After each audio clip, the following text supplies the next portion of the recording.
Magandang gabi po sa inyong lahat at maligayang pagdating sa aking horror podcast. Ang kwentong mapapakinggan ninyo ngayon ay ipinadala sa akin ng isang tagapakinig na naranasan mismo ang mga pangyayari. Isa itong simpleng summer getaway na nauwi sa isang karanasang hindi niya kailanman malilimutan. Hanggang ngayon, dala pa rin niya ang takot at palaisipang iniwan ng gabing iyon.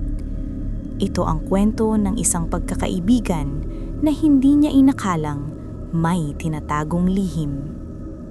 Summer break noon kaya naisipan naming magbarkada na magpahinga muna sa ingay ng Maynila. Si Jane, ang best friend ko mula high school, ang nag-aya. Umuwi raw sila sa probinsya nila at pwede kaming sumama. Tahimik daw, presko ang hangin, at siguradong makakapagpahinga kami. Dahil kilala ko si Jane bilang mabait at simpleng tao, hindi na ako nagdalawang isip. Mahaba ang biyahe.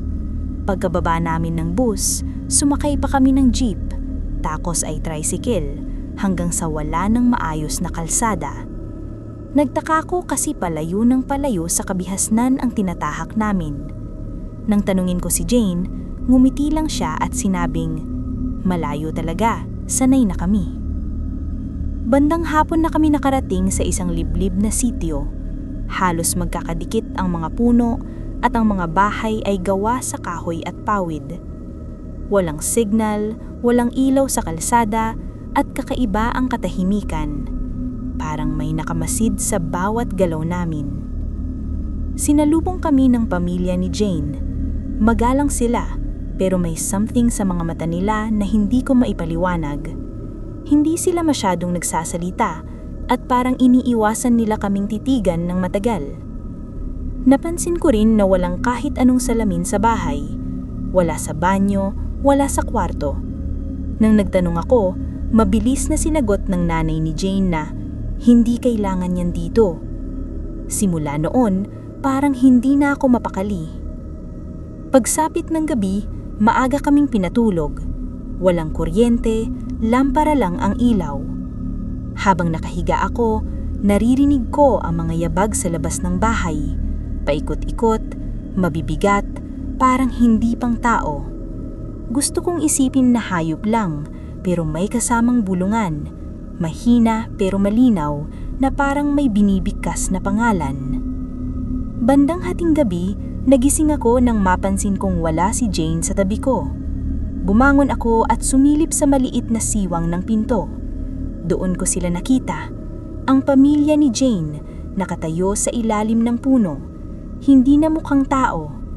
Mahahaba ang mga braso, baluktot ang mga paa, at ang mga mata nila ay kumikislap sa dilim. Sa gitna nila si Jane, tahimik, parang sanay na sanay sa ginagawa nila. Nang magtama ang mata namin ni Jane, doon ko nakita ang totoo. Hindi na siya ang best friend kong kilala ko. Ngumiti siya, hindi normal na ngiti, at marahan niyang ibinulong, "Umalis ka na." Hindi na ako nag-isip pa. Tahimik akong bumalik sa loob, ginising ang isa pa naming kasama, at walang dalang gamit kaming lumabas ng bahay. Hindi kami nagpatakbo agad. Dahan-dahan muna. Pero nang marinig kami ng malalakas na yabag sa likod, saka na kami tumakbo ng buong lakas. Hindi ko alam kung paano kami nakarating sa highway. Parang kusa kaming itinaboy ng dilim palabas ng sitio. Pagsikat ng araw, saka lang kami huminto, hingalin at nanginginig. Hindi na namin muling nakita si Jane. Nang subukan naming balikan ang lugar ilang buwan matapos iyon, wala na ang sitio sa mapa. Parang hindi ito kailanman umiral. Hanggang ngayon, tuwing sumasapit ang summer break, naaalala ko ang ngiti ni Jane sa dilim at ang katotohanang may mga lugar pa rin palang hindi para sa tao.